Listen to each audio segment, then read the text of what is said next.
Hello दोस्तों, स्वागत है आप लोगों का हमारे ऑनलाइन क्लासेस में। तो जैसे कि दोस्तों आज मैं आप लोगों के लिए कुछ नए अंदाज में जो है टॉपिक डिस्कस कर रहा हूँ। इससे ये होगा कि आप लोगों को कम समय में ज़्यादा डाटा मिल जाएगा।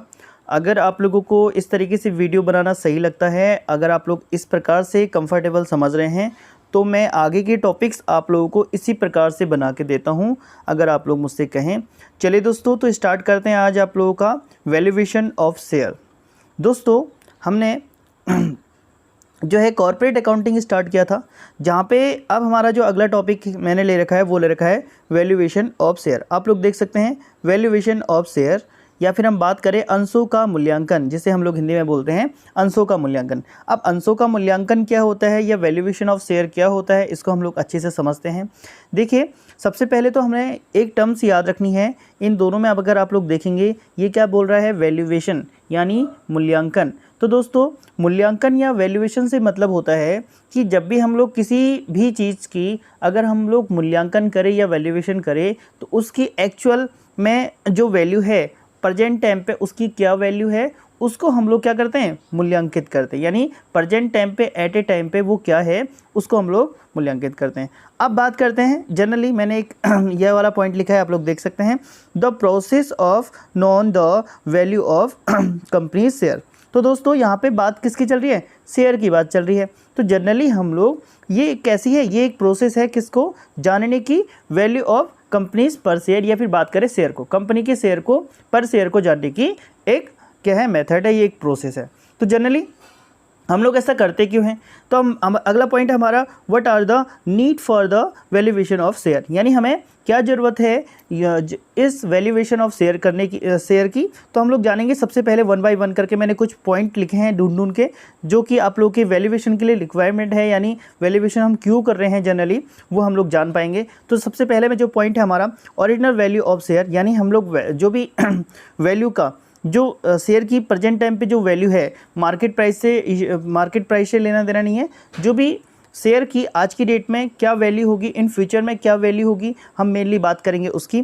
फिर दूसरा पॉइंट है इसमें, on the time of purchase and sale, यानी हमें किस समय ज़रूरत पड़ेगी इसकी, हमें उस समय ज़रूरत पड़ेगी जब भी हम कोई शेयर खरीदेंगे या हम लोग उसे सेल करते हैं, तो उस टाइम पे भी हमें वैल्यूएशन करने की ज़रूरत रहती है। फिर पॉइंट है अगला पॉइंट, आप लोग देख सकते हैं, on the time of investment.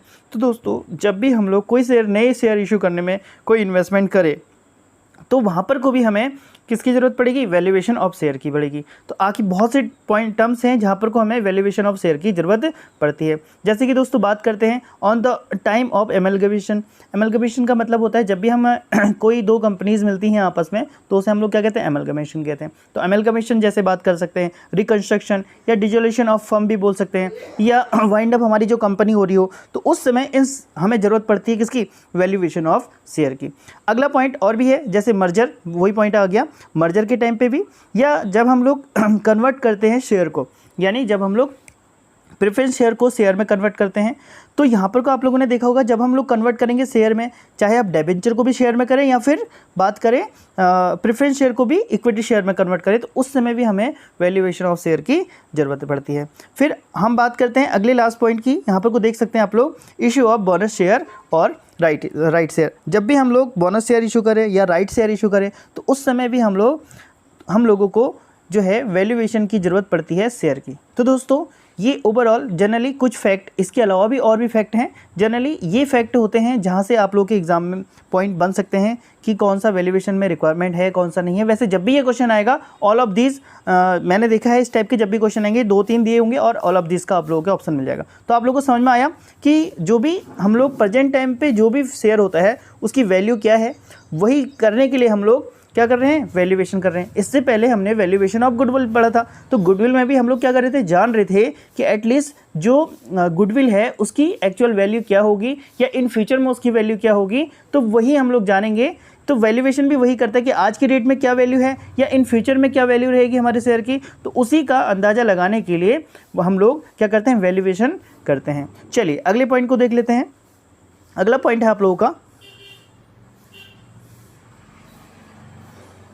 देखिए दोस्तों, अगर हम लोग बात करें मेथड्स ऑफ वैल्यूएशन की, तो दोस्तों कुछ विधियां हैं, यानी हमारे वैल्यूएशन ऑफ शेयर करने की, मतलब जो शेयर हैं, शेयर जो हमारे अंशों का जो मूल्यांकन है उसकी कुछ विधियाँ होती हैं। जनरली हमारी वैसे तो जनरली 2 है, लेकिन इसे 3 पार्ट में हमें डिवाइड कर रखा है। क्यों? जैसे समझेंगे, 2 मैंने क्यों बोला वो समझेंगे। देखिए, हमने बोला सबसे पहले हमने लिखा हुआ है नेट एसेट मेथड। तो सबसे पहला ही हमारा क्या है? Net asset method. इसके कई अन्य नाम भी है, अभी जानेंगे 1 बाय 1 करके इनको। तो सबसे पहला पॉइंट है हमारा नेट एसेट मेथड, तो जिसे हम लोग बोलते हैं शुद्ध संपत्ति विधि। अगला पॉइंट है दोस्तों अर्निंग या यील्ड मेथड भी आप लोगों को मिलेगा, या इनकम मेथड भी आप लोगों को मिलेगा। अर्निंग या यील्ड मेथड, या हम इसे बोलते हैं दोस्तों हिंदी में प्रतिफल मूल्यांकन विधि। प्रतिफल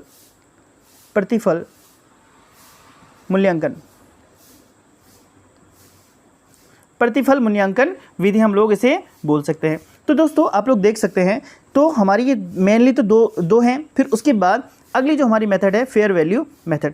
अब थोड़ा मैं इन दोनों के बारे में आप लोगों को बता देता हूँ, फिर हम डिटेलिंग तो हम लोग करेंगे। दोस्तों जो हमारी नेट एसेट जो मेथड होती है, ये हमारी किस पे बेस्ड होती है? ये हमारी बेस्ड होती है, ये हमेशा ये अजम्पशन मान के चलती है कि अगर हमारी कभी कंपनी जो है लिक्विडेशन की तरफ जाती है, यानी जब हमारी कंपनी सेल हो जाए या लिक्विडेशन हो जाए, या कंपनी का जब भी हम एंडिंग हो, या फिर जब कंपनी हमारी समाप्त होगी, जो भी हमने आज की डेट में जो भी शेयर लगा रखे हैं, तो इन फ्यूचर में हमें जो है हमारे शेयर की वैल्यू क्या होगी, तो इसीलिए हम लोग नेट एसेट मेथड का यूज करते हैं। जनरली आप लोग ये बात याद रखेंगे। अब यहाँ पे अर्निंग पॉइंट है प्रतिफल, यानी जो भी हमारे रिटर्न्स होंगे, जो भी हमारे अर्निंग होगी, तो अर्निंग को बेस मानकर अगर हम बात करें ओवरऑल हमें कितनी अर्निंग होगी आज की डेट में, फ्यूचर में, या फिर इन फ्यूचर में, चाहे हम लोग अगर हम लोग शेयर इन्वेस्ट कर रहे हैं, अगर आज की डेट में हम कोई शेयर खरीदते हैं, तो वो शेयर की वैल्यू इन फ्यूचर में हमें किस जगह पे कितना इन्वेस्टमेंट करना चाहिए और उससे कितनी इनकम होगी, तो वो डिफाइन करता है हमारा अर्निंग यील्ड या फिर प्रतिफल मूल्यांकन विधि से। तो दोस्तों यहाँ पर जनरली मैं आप लोगों को बात करूँ तो यहाँ पे यील्ड मेथड, इसमें दो हमारी मेनली मेथड है। एक यील्ड मेथड जिसे हम रेट ऑफ डिविडेंड भी बोल सकते हैं, दूसरा हमारा आता है अर्निंग यील्ड मेथड या अर्निंग कैपिटलाइज मेथड भी हम लोग इसे बोलते हैं, या फिर रेट ऑफ अर्निंग मेथड बोलते हैं। जनरली इन दोनों का मीन्स एक ही होता है, अभी मैं बताऊंगा आप लोगों को। तो ये तो थे हमारे क्या, ये हमारे दो मेथड तो हमारे ये सामने हैं। कौन सी? नेट एसेट मेथड और दूसरी अर्निंग या फिर यील्ड मेथड। और यील्ड मेथड में भी हमने 2 देख लिया, डिविडेंड यील्ड मेथड और अर्निंग यील्ड मेथड, या फिर बात करें रेट ऑफ डिविडेंड या फिर बात करें रेट ऑफ अर्निंग। अब तीसरी मेथड आती है फेयर वैल्यू मेथड। अब देखिए दोस्तों, फेयर वैल्यू मेथड का मतलब होता है, हिंदी में इसको बोलते हैं उचित मूल्य विधि। यानी जब कोई व्यक्ति, अच्छा इन दोनों को एक पॉइंट और समझ लीजिए, इन दोनों में एक बहुत ही बेसिक पॉइंट और है। ये तो हमारा, हम लोग अगर इसकी बात करें, अगर हम लोग नेट एसेट की बात करें, ये नेट एसेट का कहने का मतलब है कि हम इसको क्या अजम्पशन मान के चल रहे हैं। यहाँ पे हम लोग जो अजम्पशन ले रहे हैं वो किसके बेस को लेकर चल रहे हैं? वो बेस लेके चल रहे हैं हम लोग हमारा जो है लिक्विडेशन को। ठीक है, अच्छा आगे को हम लोग डिस्कस करेंगे। और ये जो हमारा है, ये हमारा किसको बेस लेके चल रहा है? ये हमारी अर्निंग को लेके बेस चल रहा है। ठीक है, अब ये हमारी अर्निंग को लेके बेस चल रहा है। तो दोनों में ये फ़र्क है। देखिए, ये मतलब कहीं ना कहीं हमारी गोइंग कंसर्न पे आधारित है। कौन सा? हमारा अर्निंग यील्ड मेथड। और ये हमारा किस पे आधारित है? यानी ये मान के चल रहा है कि सीमित है हमारी, अगर हमारे ये मतलब जनरली बेस्ड है किस पे? हम अगर कंपनी को सोल्ड करते हैं या फिर लिक्विडेशन होता है किसी कारण, तो कहीं ना कहीं ये एक लिमिटेड है। तो इसका कहने का मतलब है ये सिक्योरिटी को लेकर चल रहा है। ये वाला पॉइंट नेट एसेट, हमारा पॉइंट सिक्योरिटी, ये पॉइंट मैं आप लोगों को बताना चाह रहा हूँ। देखिए समझेंगे इसको। देखिए मैंने बोला कि जो नेट एसेट मेथड है वो हमारा मेनली सिक्योरिटी को फोकस करता है। सिक्योरिटी यानी जितने भी हम लोग पैसा लगा रहे हैं, एक फिक्स रेट से हमें पैसा मिल जाए, ताकि कम से कम अगर हम इस कंपनी में पैसा लगा रहे हैं, तो अगर ये किसी कारण से इसका लिक्विडेशन हो जाए या इसे सोल्ड करना पड़े, तो उस कारण उस समय भी हमारे शेयर की वैल्यू मिल सके। तो जब ये अजम्पशन हमारा होता है, तो वहाँ पर को हम लोग नेट एसेट मेथड का यूज करते हैं। फिर जनरली हमारा, अब इसको देख के बात करें, तो ये यहाँ पे हमारा अर्निंग पॉइंट को लेकर रिस्क तो ले रहा है, यहाँ पे रिस्क तो है, लेकिन अर्निंग के पॉइंट को लेकर जब भी कोई अजम्पशन होगा, तो वो हमारा यील्ड मेथड या बात करें आप लोगों का इनकम मेथड को हम लोग कंसिडर करेंगे। अब फेयर वैल्यू क्या है?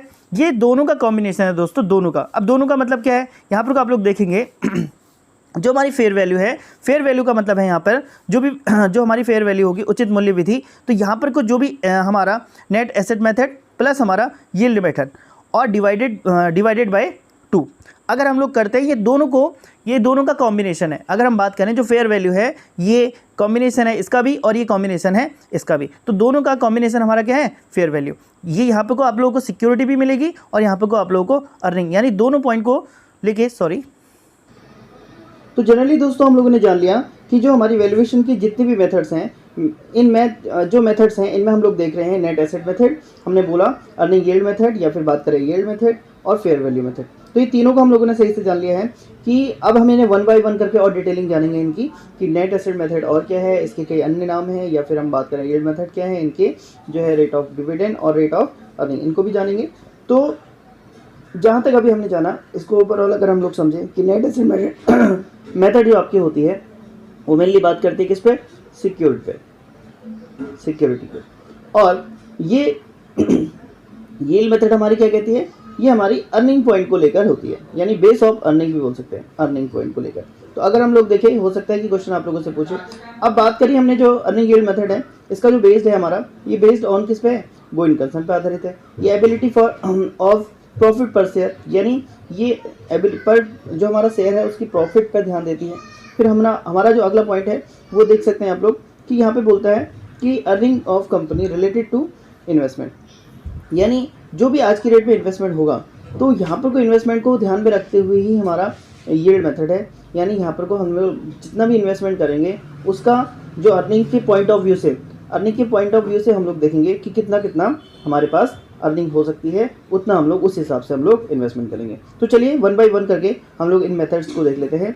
चलिए सबसे पहले जो हमारी मेथड्स है आप लोग देख सकते हैं स्क्रीन में, यहाँ पे आप लोग देखेंगे नेक्स्ट जो हमारी एसेट मेथड है, यहाँ पर हम लोग देखेंगे इसको हिंदी में तो आप लोगों ने नाम देख ही लिया, शुद्ध जो है संपत्ति विधि जिसे हम लोग कहते हैं।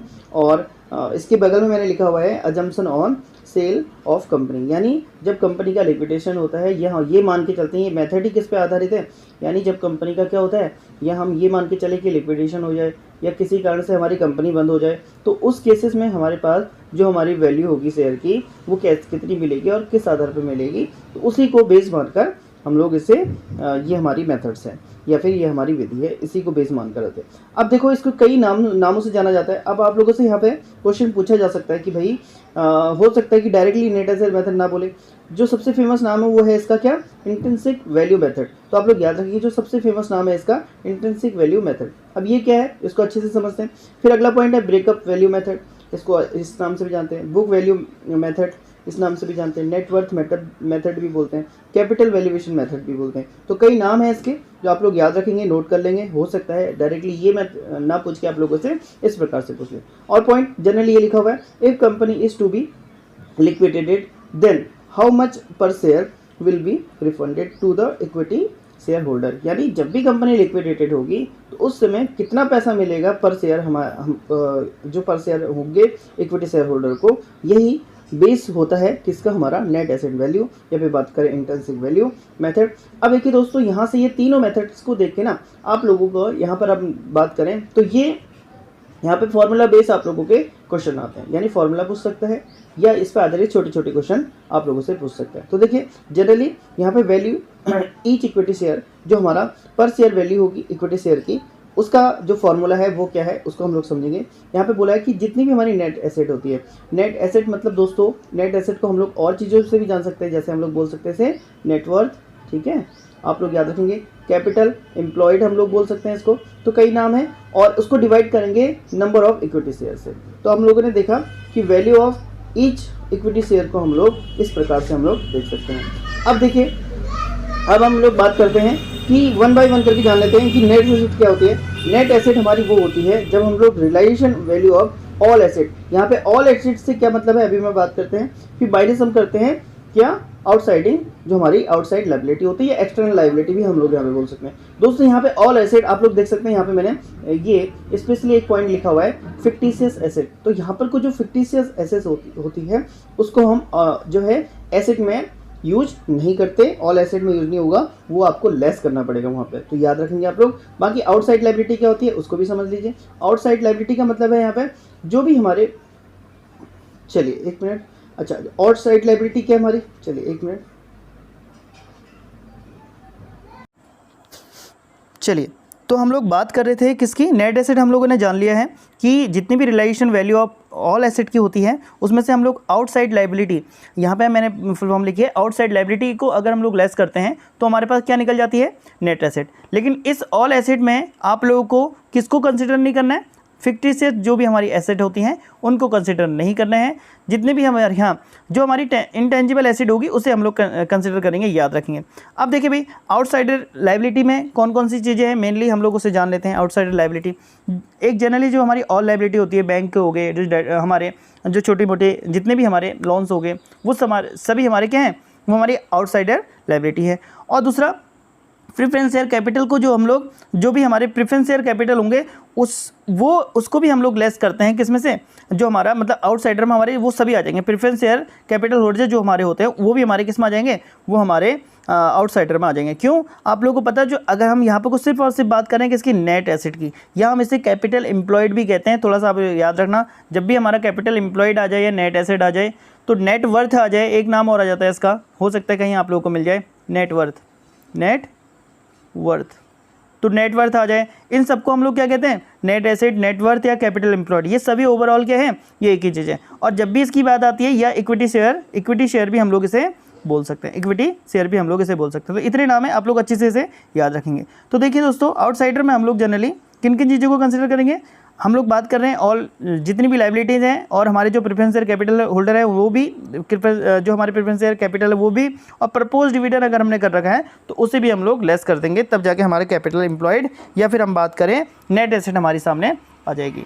चलिए अब बात करते हैं अगला। यहाँ पर एक चीज़ और लिखी है हमने, क्या, goodwill are include in asset, all asset, ठीक है। तो इसको भी आप लोग अच्छे से याद रखेंगे, ठीक है। गुडविल को कंसिडर करते हैं, अभी मैंने ऊपर भी बात कर लिया था, मतलब ये गुडविल से सिर्फ यहाँ पे गुडविल की ही बात नहीं कर रहे हैं, थोड़ा सा एक पॉइंट और समझ लीजिए। यहाँ पे हम सिर्फ गुडविल की बात नहीं कर रहे हैं, यहाँ पे जितनी भी हमारी इंटेंजिबल एसेट होती है वो सभी हमारी ऑल एसेट में इंक्लूड होती है। चलिए अब अगले पॉइंट को देख लेते हैं हम लोग। अगला जो हमारा पॉइंट है, जनरली यहाँ से क्या क्वेश्चन आएगा, देखिए डिविडेंड यील्ड मेथड, अभी हमने बात करी यील्ड मेथड की, यहाँ पे हम लोग बात कर रहे हैं डिविडेंड यील्ड मेथड की, और एक हमारा रेट ऑफ डिविडेंड था और एक हमारा क्या था, रेट ऑफ अर्निंग। तो ये दोनों मेथड्स की हम लोग बात कर रहे हैं। यहाँ पे हम लोग रेट ऑफ अर्निंग, हम लोग रेट ऑफ डिविडेंड भी इसे हम लोग बोल सकते हैं, रेट ऑफ डिविडेंड, ठीक है। यहाँ पर को आप लोगों का रेट ऑफ डिविडेंड भी आ जाएगा, या इसका फॉर्मूला बेस आप लोगों के क्वेश्चन आएंगे। अब यील्ड का भी मतलब समझ लीजिए, अभी इससे पहले बता दें, हमने डिस्कस कर चुके हैं यील्ड के बारे में।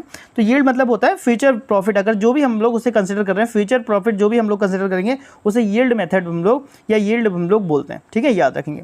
यानी मीन्स अर्निंग ऑफ फर्म, यानी जो फर्म की अर्निंग होती है फ्यूचर में, फ्यूचर का एक प्रॉफिट है, उसे हम लोग यील्ड कहते हैं। तो देखिए यहाँ पे बोला गया it is the based on going concern concept, इससे पहले भी हमने बात कर चुके हैं इसके बारे में।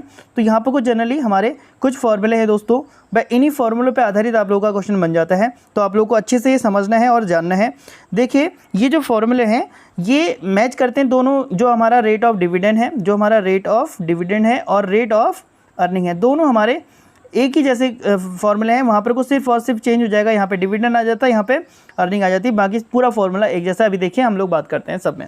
देखिए यहाँ पे हमने बोला है कि वैल्यू ऑफ शेयर हम लोग कैसे निकालेंगे, नेट एसेट में हम लोगों ने जान लिया। अब यहाँ पे देखिए कि यहाँ पे वैल्यू ऑफ शेयर हम लोग कैसे निकालेंगे। दोस्तों ये इससे ऊपर क्या हम लोग नेट एसेट की बात करें तो देखिए यहाँ पे जनरली आप लोगों से टोटल एसेट होगी, गुडविल होगा, जितने हमारे प्रेफरेंस शेयर कैपिटल होंगे, तो उनको लेस करके जो एसेट आएगी हमारी क्या आएगी, जब हमारी नेट एसेट आ जाएगी तो तब जाके हमारे पास जो है हम लोग वैल्यू ऑफ जो है ईच इक्विटी शेयर हम लोग निकाल सकते हैं। ये चीज़ें निकालने के लिए हमने ये सारी बात करी थी। तो ये जनरली इसका फॉर्मूला है, इसको आप लोग याद रखेंगे। और अब डिविडेंड का जो फॉर्मूला है, डिविडेंड यील्ड का जो फॉर्मूला है, इसको ध्यान रखें। देखिए यहाँ पे बोला गया है वैल्यू ऑफ शेयर, यानी वैल्यू ऑफ शेयर यहाँ पे को अगर हमें निकालना है तो हम लोग बोल रहे हैं एक्सपेक्टेड रेट ऑफ डिविडेंड। जो भी हमारा एक्सपेक्टेड रेट होता है डिविडेंड का, उसको हम लोग जो है डिवाइड करेंगे नॉर्मल रेट ऑफ किससे, डिविडेंड से। अब नॉर्मल रेट ऑफ डिविडेंड किसे कहते हैं वो भी जानेंगे। चलिए पहले इसको समझ लीजिए, एक्सपेक्टेड रेट ऑफ डिविडेंड, और इसे मल्टीप्लाई करेंगे paid up value of share. और ये सारी चीज़ें आप लोग को गिवन होंगी, तो गिवन नहीं होगा तो क्या, एक्सपेक्टेड रेट ऑफ जो है हमारा डिविडेंड, उसको हम लोग देखेंगे। तो देखिए यहाँ पे को देखने, यहाँ पे समझिए, तो जो भी हमारा इसको जो गिवन नहीं होगा वो हम लोग उसका फॉर्मूला देखें। एक्सपेक्टेड रेट ऑफ डिविडेंड जो होगा वो क्या होगा उसको देखें। जो भी हमारे पास profit available for equity share के लिए होगा, इक्विटी शेयर होल्डर के लिए होगा, जितना भी हमारा profit available for equity share holder, देखिए ये वाली कंडीशन कैसे आती है। जब हम लोग इनकम स्टेटमेंट पढ़ते हैं तो आप लोगों को जनरली पता होगा जो भी हमारा प्रॉफिट होता है, ठीक है, प्रॉफिट में से हम लोग क्या करते हैं, सबसे पहले हम लोग प्रॉफिट में से जो भी हमारे आउटसाइडर लायबिलिटी होती है, यानी हम बात करें डेबेंचर होल्डर जो उन्हें हमें इंटरेस्ट पे करना है, ठीक है, या बात करें हम लोग यहाँ पे क्या लिखेंगे, यहाँ पे बात कर लेते हैं इंटरेस्ट लेस करते हैं, ठीक है। प्रॉफिट में से इंटरेस्ट लेस करने के बाद हम लोग जो भी अब यहाँ पर को टैक्स पेड करते हैं, ठीक है। टैक्स पेड करने के बाद फिर जो प्रेफरेंस शेयर होल्डर होते हैं उनको डिविडेंड देते हैं, ठीक है। डिविडेंड उनको देने के बाद जो कुछ बचता है वो इक्विटी शेयर होल्डर के लिए होता है। तो ये प्रॉफिट वही वाली बात चल रही है। कौन सा profit available for equity share holder, जो इक्विटी शेयर लास्ट में जो बच जाता है वो इक्विटी शेयर होल्डर के लिए जो प्रॉफिट बचा रहता है वो प्रॉफिट, और paid up equity share capital, तो जो paid up equity share capital होती है वो उससे हम लोग डिवाइड करेंगे और मल्टीप्लाई 100 करेंगे तो हमारा एक्सपेक्टेड रेट ऑफ डिविडेंड निकल जाएगा। तो ये था हमारा क्या डिविडेंड यील्ड मेथड, इसको आप लोग ध्यान से देखिएगा। चलिए अब हम लोग बात कर लेते हैं अगले जो हमारा है रेट ऑफ अर्निंग। वो हमारा रेट ऑफ क्या निकल गया, हमारा रेट ऑफ डिविडेंड। अब बात करें रेट ऑफ अर्निंग, दूसरा हमारा पॉइंट आ जाता है रेट ऑफ अर्निंग।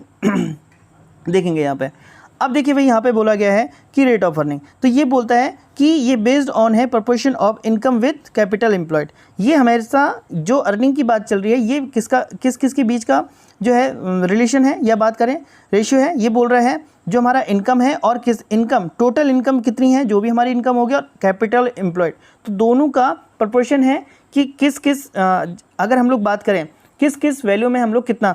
अच्छा, डिविडेंड यील्ड मेथड में एक बात और बता दूं मैं आप लोगों को। देखिए जनरली कोई व्यक्ति यहाँ पर को डिविडेंड यील्ड मेथड में ये कंसिडर करता है जो भी वो इन्वेस्टमेंट करेगा, मान लेते हैं उसने जो उसका शेयर है, अगर मान लेते हैं उसका शेयर 100 रुपीज़ का है, ठीक है, और उसको जो रिटर्न आ रहे हैं,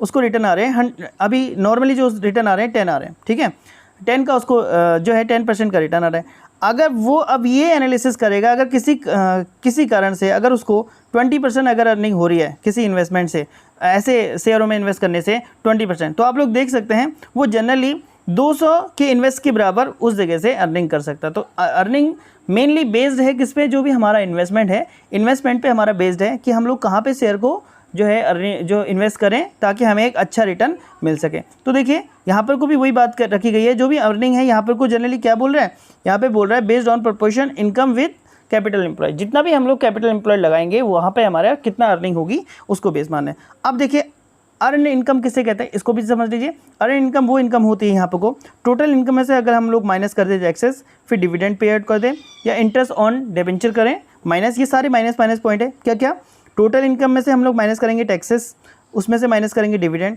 उसमें से माइनस करेंगे इंटरेस्ट और डिबेंचर। ये सबसे पहले आ जाएगा, वैसे टैक्सेस से पहले भी इंटरेस्ट और डिबेंचर आ जाता है अगर अगर इनके सीक्वेंस की बात करें तो। और इसमें से भी माइनस करेंगे ट्रांसफर टू रिजर्व जो हमने कर दिया होगा, उसको भी हम लोग लेस करेंगे तो हमारी क्या आ जाएगी, वो आ जाएगी हमारी अर्न इनकम आ जाएगी, ठीक है। तो आप लोग याद रखेंगे। अब यहाँ पे जो फॉर्मूला है, फॉर्मूला को लेकर क्वेश्चन आएंगे। यहाँ पे जनरली बोलेगा वैल्यू ऑफ शेयर, तो वैल्यू ऑफ शेयर बोलेगा यहाँ पे, तो ये भी कैसे निकालेंगे। देखिए हम लोग बात करते हैं वैल्यू ऑफ शेयर, यहाँ पे जो निकलेगी, यहाँ पे बोला गया है रेट ऑफ जो है अर्निंग इनकम। जो रेट ऑफ अर्निंग इनकम है उसे हम लोग वहाँ पे क्या था, वहाँ पे देखिए वहाँ पे था रेट ऑफ क्या था, हमारा डिविडेंड इनकम थी या डिविडेंड था, तो रेट ऑफ डिविडेंड था, और हम लोग डिवाइड करेंगे किससे, नॉर्मल रेट ऑफ रिटर्न से। तो यहाँ पर जब हम डिवाइड करेंगे और मल्टीप्लाई करेंगे पेड अप जो है हमारी वैल्यू पर शेयर, तो हमारा यहाँ पे निकल जाएगा वैल्यू ऑफ शेयर। तो दोस्तों ये आप लोगों ने देखा रेट ऑफ अर्निंग में जो हमारा मेन फार्मूला होगा ये होगा।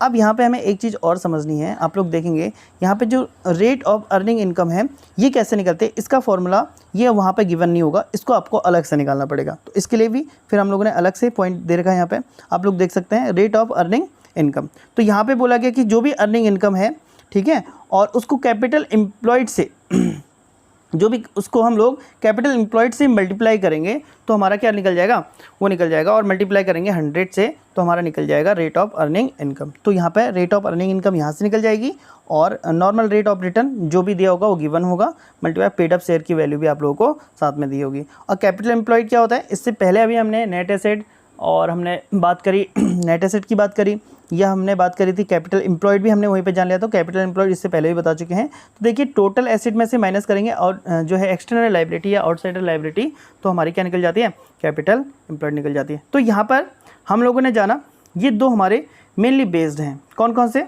हमने एक तो रेट ऑफ अर्निंग जान लिया और एक रेट ऑफ डिविडेंड जान लिया। अब यहाँ पर अब जो हमारा अगला जो पॉइंट आता है, जनरली हम लोग बात करते हैं जो हमारा है वो है हमारा क्या, अगर हमने देखा, चलिए एक बात करते हैं आप लोगों से। देखिए फेयर वैल्यू जो हमारी मेथड होती है, फेयर वैल्यू मेथड, अब इसको समझ लीजिए। यहाँ पर फेयर वैल्यू मेथड में हम लोग दोनों चीज़ों को कंसिडर करते हैं। हमारे पास फॉर्मूले तो 3 हो गए ना, अभी तक इससे ऊपर हमारे फॉर्मूले कितने हो गए, 3 हो गए। तो यहाँ पर हमने एक तो जाना नेट एसेट मेथड, ठीक है, और इसमें हम लोग बोल रहे हैं कि dividend yield method divided by 2। तो डिवाइडेड बाई 2 करेंगे तो हमारे पास क्या निकल जाएगा, हमारे पास जो है, हमारे पास अगला जो हमारे पास फेयर वैल्यू मेथड आ जाएगी। अब यहाँ पर को देखिए भाई, ये कौन लोग इसे कंसिडर करेंगे, इसको आप लोगों को ये समझना है। इसे कंसिडर करने के लिए वो लोग कंसिडर करेंगे जो लोग नेट एसेट मेथड, यानी यहाँ पे को उन लोगों को क्या चाहिए, यहाँ पे को सिक्योरिटी की बात चल रही है, हमने बोला यहाँ पे सिक्योरिटी को भी ध्यान में रखेंगे। और डिविडेंड यील्ड मेथड किसको कंसिडर करते हैं, वो एक तो गोइंग कंसर्न को करते हैं, और दूसरा कहते हैं कि हमें अर्निंग से हमारा रिलेशन किससे है, हम लोग किसे कंसिडर करेंगे, अर्निंग को, कि भाई आज की डेट में हम लोग जितना भी इन्वेस्टमेंट करेंगे उससे फ्यूचर में हमारे पास कहाँ से सही अर्निंग होगी, तो यानी एक सही जगह पे। तो ये दोनों को मैच करता है। अब देखिए, अब बात ये नहीं है, बात ये है, चलिए इसको समझ लेते हैं, चलिए यहाँ देख लेते हैं इसको। देखिए यहाँ पे हमने बोला यहाँ पर को 2 मेथड थी, एक तो क्या नेट एसेट मेथड और दूसरा यील्ड मेथड। अब यील्ड मेथड में से अगर हम यहाँ पे किसी भी एक चीज़ को ले सकते हैं, किसी भी एक, हमारा क्या हमने बोला, एक क्या है हमारा रेट ऑफ डिविडेंड, या हम लोग रेट ऑफ अर्निंग। तो रेट ऑफ अर्निंग या डिविडेंड, दोनों में से भी किसी को भी ले सकते हैं। अगर ये दिया होगा तो भी ठीक है, अगर ये दिया होगा तो भी ठीक है, तो भी हम लोगों का जो है फेयर वैल्यू मेथड से आप लोगों का आंसर निकल जाएगा। तो इसलिए ये थर्ड मेथड को मैंने नहीं करा रखा है, इसको मैंने डिस्कस कर दिया है। तो थर्ड मेथड आप लोगों का जो है फॉर्मूला स्टार्टिंग में बता दिया मैंने, क्या जो फेयर वैल्यू मेथड है, तो वहाँ पर को आप लोगों को दोनों ही जो भी हमारे मेथड है उन्हीं का कॉम्बिनेशन आप लोगों का फेयर वैल्यू मेथड। तो दोस्तों ये था हमारा क्या, ये था हमारा valuation of share. I hope आप लोगों को समझ में आया होगा। और हाँ, अगर आप लोगों को इसी प्रकार से नोट्स से पढ़ना सही लग रहा है तो वो मुझे कमेंट करें या फिर मुझे मैसेज करें कि हाँ ऐसे ठीक हो रहा है, और इसी आधार पे मैं आप लोगों के आगे के जो भी चैप्टर हैं उनको मैं बनाऊँगा। आई होप आप लोगों को समझ में आया होगा कि ये सारी चीज़ें क्या क्या होती हैं, और इसी के आधार पर अब हम लोग जो है हमारा अगला टॉपिक होगा उस पर डिस्कशन करेंगे कि हम लोगों को आगे कौन कौन से टॉपिक करने हैं। अभी आप लोगों का जो कॉर्पोरेट अकाउंटिंग है जल्दी वो हो जाएगी, और उसके बाद हम लोग कौन सा टॉपिक उठाते हैं जो आप लोग के एग्ज़ाम के लिए ज़्यादा बेटर रहेगा, उस टॉपिक को सबसे पहले उठाएंगे। चलिए दोस्तों, फिर मिलते हैं अगली महत्वपूर्ण क्लास के साथ। धन्यवाद।